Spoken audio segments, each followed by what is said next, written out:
Hello बच्चों। तो मैं जैसा कि आपको बता रही थी लाभ हानि के इम्पॉर्टेंट क्वेश्चन। तो जैसे कि मैंने इससे पहले भी एक वीडियो बनाया है जिसमें लाभ हानि के इम्पॉर्टेंट क्वेश्चन और कुछ क्वेश्चन है और फॉर्मूला है जो इम्पॉर्टेंट है, तो आप उसको देख सकते हैं मेरे चैनल पे जाके। और अभी आपके एग्ज़ाम में बहुत ही कम टाइम बचा हुआ है और लाभ हानि आपके लिए बहुत ही इम्पॉर्टेंट चैप्टर है, क्योंकि इससे हर साल जो है 3 या 4 सवाल मैक्सिमम आ रहे हैं।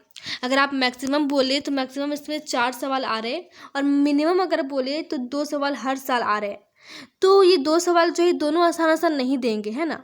कोई एक ठो आसान देगा आपका और कोई एक ठो जो है हल्का ट्रिकी देगा। तो वो ट्रिकी के लिए आपको जो सिंपल फार्मूलाज है उससे नहीं बनने वाले हैं, इसलिए उसके लिए कुछ स्पेशल फार्मूला है जो कि मैं आज आपके लिए लेके आई हूँ।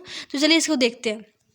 देखिए, यहाँ पे है कि यदि दो वस्तुओं का विक्रय मूल्य समान हो, मतलब कि आप कोई दो वस्तु को बेच रहे हैं और दोनों का विक्रय मूल्य समान है, और एक को आप x% के लाभ पर और दूसरे को x% की हानि पर बेच रहे हैं, तो आपको प्रतिशत हानि होगा या लाभ होगा ये बताइए, ऐसे सवाल में रहेगा।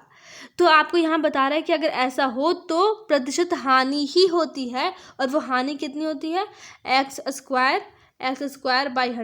इतना। ये पूछे कि अगर प्रतिशत हानि हो रही तो बताइए, प्रतिशत लाभ हो रहा है तो बताइए। तो आपको बताना है कि हमेशा हानि ही होगा, और हानि निकालने का फॉर्मूला क्या है, x²/100%। तो x ये क्या हो जाएगा, x जो ये आपका हो जाएगा, x जो ये आपका हो जाएगा, ये लाभ यहाँ पे जो बोल रहा है, जो यहाँ पे हानि बोल रहा है वही हो जाएगा। यहाँ अगर 10% बोल रहा होगा तो यहाँ पे 10 रख देना आपको, ठीक है ना। तो ये आपका पहला फॉर्मूला हो गया इंपॉर्टेंट। दूसरा देखिए आप, दूसरा क्या है, किसी वस्तु के अंकित मूल्य पर x% बट्टा देने। अंकित मूल्य समझते हैं ना, अंकित मूल्य मतलब कि MRP, किसी भी चीज़ पे जो MRP लिखा होता है ना, प्राइस रेट, रियल प्राइस, उसी को बोलते हैं अंकित मूल्य। तो अंकित मूल्य पर x% बट्टा देने के बाद क्रय मूल्य पर y% लाभ प्राप्त करने हेतु मतलब कि प्राप्त करने के लिए अगर आपने x% का बट्टा दे दिया है, उसके बाद आपको क्रय मूल्य पर y% का लाभ कमाना है, तो क्रय मूल्य से इतना प्रतिशत बढ़ाकर अंकित करना चाहिए। तो ये आपको सवाल में ये भी आ सकता है, इम्पॉर्टेंट है ये भी, इसको भी आप याद कर लीजिए और नोट कर लीजिए, काफ़ी इंपॉर्टेंट है, ठीक है। अब कुछ भी अगर समझ में नहीं आ रहा तो मुझसे कमेंट करके पूछ लीजिए, या फिर डाउट है तो पूछ लीजिए कमेंट करके, ठीक है। और थर्ड फॉर्मूला जो है देखिए यहाँ पे, यदि x वस्तुओं का विक्रय मूल्य y वस्तुओं के क्रय मूल्य के बराबर है, मतलब कि यहाँ पे अगर आपका 3 वस्तु है, 3 वस्तु का क्रय मूल्य 3 वस्तु का विक्रय मूल्य 4 वस्तुओं के क्रय मूल्य के बराबर हो, तथा y जो है x से बड़ा हो, मतलब कि ये y जो है x से बड़ा होती है। देखिए हमने लिया यहाँ पे 4 जो है 3 से बड़ा है कि नहीं, तो प्रतिशत लाभ ही होता है हमेशा, ठीक है। तो आपको पूछा है कि प्रतिशत लाभ हो रहा है फिर हानि हो रहा है, तो हमेशा प्रतिशत लाभ ही होगा। लाभ कितना होगा, वो होगा इतना, y-x/x इंटू 100%। और y यहाँ पे वस्तु है, यहाँ पे x वस्तु है, तो रख देना है आपको, ये भी इम्पॉर्टेंट है, ठीक है ना। इसके बाद देखिए अगला चौथा, यदि x वस्तुओं का विक्रय मूल्य y वस्तुओं के क्रय मूल्य के बराबर है, ये भी काफ़ी इंपॉर्टेंट है, ठीक है ना। अगर दो वस्तु का जो अगर यहाँ पे ये बड़ा होगा, ठीक है ना, 3 वस्तु का विक्रय मूल्य अगर 2 वस्तु के क्रय मूल्य के बराबर हो, तथा जो है 3 जो है y 2 से बड़ा है, तो आपका हमेशा प्रतिशत हानि होगा, ठीक है ना।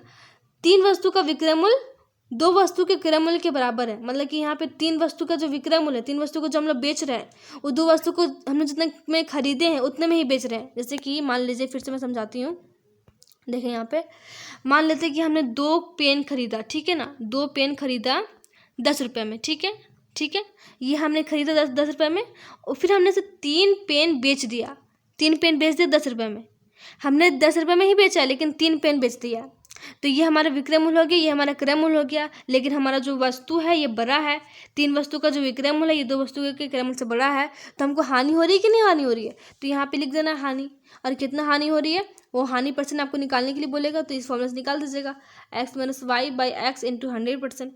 ये भी काफ़ी इंपॉर्टेंट है बच्चों, इसलिए इसको जरूर से नोट कर लीजिए और याद कर लीजिए, लास्ट टाइम में आपको याद हो जाएगा एकदम अच्छे से। फिर देखिए अगला जो है, यदि किसी वस्तु की कीमत में x% वृद्धि करने पर खपत में x% की कमी हो जाए, तो दोनों ही स्थितियों में आय में कमी होती है, और प्रतिशत कमी कितनी है, वही x²/100%, ठीक है।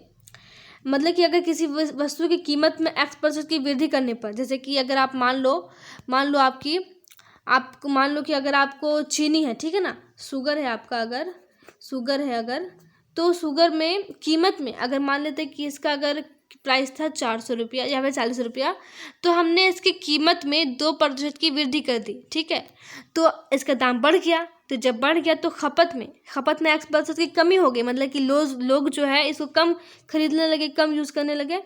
तो आपको जो है आय में क्या होती है, तो आपको दोनों ही स्थितियों में वृद्धि करने पर खपत में 1% की कमी हो जाए तो दोनों ही स्थितियों में आय की कमी होती है। और प्रतिशत कमी जो क्या है, प्रतिशत कमी जो है ये है, प्रतिशत कमी जो है वो कितना होगा, x²/100% होगा, ठीक है ना। ये आप नोट कर लीजिए और इसको याद कर लीजिए। ये इतने ही इंपॉर्टेंट क्वेश्चन थे आपके, x²/100% होगा ये, ठीक है ना। आई होप कि आपको ये पूरा समझ में आ गया होगा। ये सारे इंपॉर्टेंट क्वेश्चन हैं, इसको ज़रूर से नोट कर लीजिए। और कोई भी डाउट हो या फिर किसी भी चीज़ का आपको चाहिए तो मुझसे कमेंट करके पूछ लीजिएगा, ठीक है। Thank you.